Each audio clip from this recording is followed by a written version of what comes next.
ಶ್ರೀ ಗುರುಭ್ಯೋ ನಮಃ. ಓಂ ವೇದಾಂತ ವಾಕ್ಯ ಕುಸುಮಾನಿ ಸಮಾನಿ ಚಾರು ಜಗ್ರಂಥ ಸೂತ್ರ ನಿಚಯೇನ ಮನೋಹರೇಣ ಮೋಕ್ಷಾರ್ಥಿ ಲೋಕಹಿತ ಕಾಮನಯಾ ಮುನಿರ್ಯಃ ತಂ ಬಾದರಾಯಣಮಹಂ ಪ್ರಣಮಾಮಿ ಭಕ್ತ್ಯಾ ತಂ ಬಾದರಾಯಣಮಹಂ ಪ್ರಣಮಾಮಿ ಭಕ್ತ್ಯಾ ತಂ ಬಾದರಾಯಣಮಹಂ ಪ್ರಣಮಾಮಿ ಭಕ್ತ್ಯಾ ಇತಿ ಶ್ರೀ ವೇದವ್ಯಾಸ ಸ್ತುತಿಃ. ಸರ್ವರಿಗೂ ನಮಸ್ಕಾರ. ಶ್ರೀ ಸ್ಕಾಂದ ಮಹಾಪುರಾಣದ ಕಥೆಗಳ ಸಾಲಿನಲ್ಲಿ 264ನೆಯ ಭಾಗ. ಮುದಿಯೂ ಬಲಹೀನವೂ ಆದ ಎತ್ತಿನಿಂದ ಭಾರವನ್ನೆಳೆಸುವವನು ಗೂನನಾಗಿ ಜನಿಸುವನು. ಗೋಹತ್ಯೆ ಮಾಡಿದವನು ಹುಟ್ಟು ಕುರುಡನಾಗಿಯೂ ಗೋವನ್ನು ಹಿಂಸಿಸಿದವನು ಕಡು ಬಡವನಾಗಿಯೂ ಜನಿಸುವನು. ಸದಾ ಕೋಪಿಷ್ಠನಾದವನು ಚಂಡಾಲನಾಗಿಯೂ ಏಕಾಂತದ ರಹಸ್ಯದ ವಿಷಯಗಳನ್ನು ಬಹಿರಂಗಪಡಿಸುವವನು ಕೆಟ್ಟ ವಾಸನೆಯ ಮುಖವುಳ್ಳವನಾಗಿಯೂ ಜನಿಸುವನು.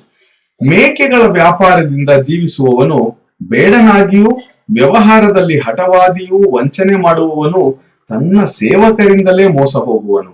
ಪರಸ್ತ್ರೀ ಲಂಪಟನಾದವನು ನಪುಂಸಕನಾಗಿ ಜನಿಸುವನು. ಸ್ವಗೋತ್ರದ ಕನ್ಯೆಯನ್ನು ವಿವಾಹವಾದವನು ಸಂತಾನಹೀನ ಇಲ್ಲವೇ ಬುದ್ಧಿಮಾಂದ್ಯ ಮಕ್ಕಳನ್ನು ಪಡೆಯುವನು. ತಂಗಿ ತಾಯಿ ಸೊಸೆಯರ ಸಂಗಮ ಮಾಡಿದವನು ಬೀಜರಹಿತನಾಗುವನು, ಅಂದರೆ ವೀರ್ಯ ಇಲ್ಲದವನಾಗುವನು. ಈವರೆಗೆ ಹೇಳಿರುವುದೆಲ್ಲವೂ ಪಾಪಕರ್ಮಗಳ ಫಲ. ನರಕದಲ್ಲಿ ಬಿದ್ದು ಭ್ರಷ್ಟರಾದ ಈ ಜೀವರೆಲ್ಲರೂ ಸಾವಿರಾರು ಯೋನಿಗಳಲ್ಲಿ ಜನಿಸಿ ನಂತರ ಮೇಲೆ ಹೇಳಿದಂತಹ ದೇಹಗಳುಳ್ಳ ಮನುಷ್ಯ ಜನ್ಮವನ್ನು ಪಡೆಯುತ್ತಾರೆ. ಪಾಪ ಫಲ ಕೊನೆಯಾದವರು ಮತ್ತು ಪುಣ್ಯಕ್ಷಯದಿಂದ ಭೂಲೋಕದಲ್ಲಿ ಬಂದಿರುವವರೆಲ್ಲರೂ ಎಲ್ಲ ದುಷ್ಕೃತ್ಯ ಪಾಪಕರ್ಮಗಳನ್ನು ತ್ಯಜಿಸಿ ಧರ್ಮ ಮಾರ್ಗಾನುಸಾರಿಗಳಾಗುವವರು.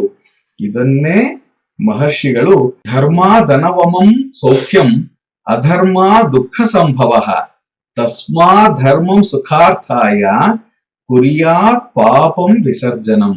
ಧರ್ಮದಿಂದ ಅಪರಿಮಿತವಾದ ಸುಖವು, ಅಧರ್ಮದಿಂದ ದುಃಖದ ಸಂಪ್ರಾಪ್ತಿಯೂ ಉಂಟಾಗುವವು. ಆದುದರಿಂದ ಸುಖವನ್ನು ಬಯಸುವವರು ಧರ್ಮವನ್ನೇ ಆಚರಿಸಬೇಕು, ಅಧರ್ಮವನ್ನು ತ್ಯಜಿಸಬೇಕು. ಧರ್ಮ ಒಂದರಿಂದಲೇ ಇಹ ಪರಲೋಕಗಳೆರಡರಲ್ಲಿಯೂ ಸುಖ ಪ್ರಾಪ್ತಿ. ಹೀಗಿರುವುದರಿಂದ ಸರ್ವ ಕಾರ್ಯಗಳಲ್ಲಿ ಸಿದ್ಧಿ ಬಯಸುವವನು ಧರ್ಮವನ್ನೇ ಆಚರಿಸಬೇಕು. ಮನುಷ್ಯನು ಶುದ್ಧವಾದ ಆಚಾರ ಮನಸ್ಸಿನಿಂದ ಧರ್ಮ ಮಾರ್ಗ ತತ್ಪರನಾಗಿ ಒಂದು ಮುಹೂರ್ತ ಕಾಲವಿದ್ದರೂ ಸಾಕು. ಇಹಪರಗಳಿಗೆ ವಿರೋಧವಾದ ಪಾಪಕರ್ಮಗಳ ಕಲ್ಪಕಾಲದ ಜೀವನಕ್ಕಿಂತ ಅದು ಶ್ರೇಷ್ಠವಾಗಿರುತ್ತದೆ. ಎಲೈ ವಿಪ್ರೋತ್ತಮನೆ, ನೀನು ಕೇಳಿದುದನ್ನೆಲ್ಲ ನನಗೆ ತಿಳಿದಷ್ಟರ ಮಟ್ಟಿಗೆ ನಿರೂಪಿಸಿದ್ದೇನೆ. ಇದರಲ್ಲಿ ದುರುಕ್ತಿ ಅತ್ಯುಕ್ತಿಗಳಿದ್ದರೆ ದಯಮಾಡಿ ಕ್ಷಮಿಸು ಎಂದು ಬಾಲಕ ಕಮಠನು ವೃದ್ಧ ಬ್ರಾಹ್ಮಣ ವೇಷದಲ್ಲಿದ್ದ ಸೂರ್ಯ ಭಗವಾನನಿಗೆ ಹೇಳಿದನು.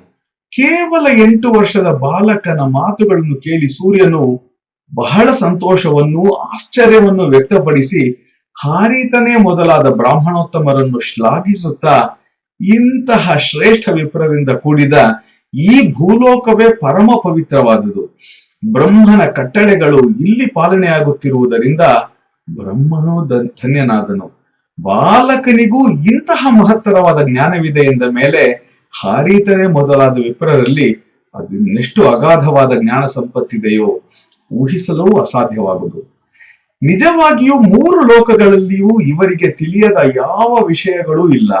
ಇವರ ವಿಷಯವಾಗಿ ನಾರದನು ಹೇಳಿದುದಕ್ಕಿಂತಲೂ ಹೆಚ್ಚಿನ ಧರ್ಮಜ್ಞರಾಗಿ ಇವರೆಲ್ಲರೂ ಶೋಭಿಸುತ್ತಿರುವರು. ಹೀಗೆಂದು ಮನಸ್ಸಿನಲ್ಲಿಯೇ ಪ್ರಶಂಸಿಸಿದನು. ಬಂಧುಗಳೇ, ಇದರ ಮುಂದಿನ ಭಾಗವನ್ನು ನಾಳೆ ಶ್ರವಣ ಮಾಡೋಣ. ಸರ್ವೇ ಜನಾಃ ಸುಖಿನೋ ಭವಂತು. ಎಲ್ಲರಿಗೂ ನಮಸ್ಕಾರ.